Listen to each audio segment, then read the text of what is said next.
සංචාරක බංග්ලාදේශ කණ්ඩායම සහ ශ්‍රී ලංකා කණ්ඩායම අතර පැවති දෙවන ටෙස්ට් ක්‍රිකට් තරගයේ තුන්වෙනි දිනය අද නිමවට පත් වුණා.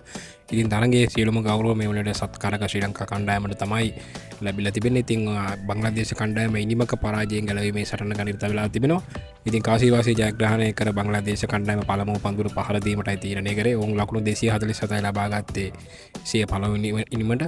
ඉතින් ශ්‍රී ලංකා කණ්ඩායම පිළිතුරු වශයෙන් ලකුණු 458ක් ලබා ගන්නවා සියල්ලන්ම දැවි. එහිදී විශිෂ්ට શතකයක් ලබා ගැනීමට සමත් වුණා පැතුම් නිසංක ලකුණු 158ක්. ඊට අමතරව දිනේෂ් චන්දිමාල් ලකුණු 93ක් සහ කුසල් මෙන්ඩිස් ලකුණු 84ක් ලබා ගැනීමට සමත් වුණා.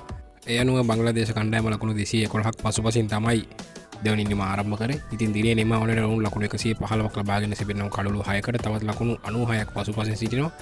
පන්දු ඇවීමේදී ධනංජය ද සිල්වා සහ ප්‍රකාශ් ජයසූරිය කඩලු දෙක බැගින් බෙදීමට සමත් වුණා. තරුණ රත්නායකත් එක්ක කඩලුවක් බිඳීමට සමත් වුණා. ඊට අමතරව වාසිත ප්‍රනාන්දුත් පළවෙනි කඩලුව විදියට එනමුල් හක් බිජෝයිව ක්‍රීඩාගාරයට ඇවීමට සමත් වුණා. හෙට දිනේදී බොහෝ දුරට මෙම තරගය අවසන් වීමට නියමිතයි. ශ්‍රී ලංකා කණ්ඩායමට ඉනිමකින් ජයග්‍රහණය කිරීමට ලොකු අවස්ථාවක් තිබෙනවා.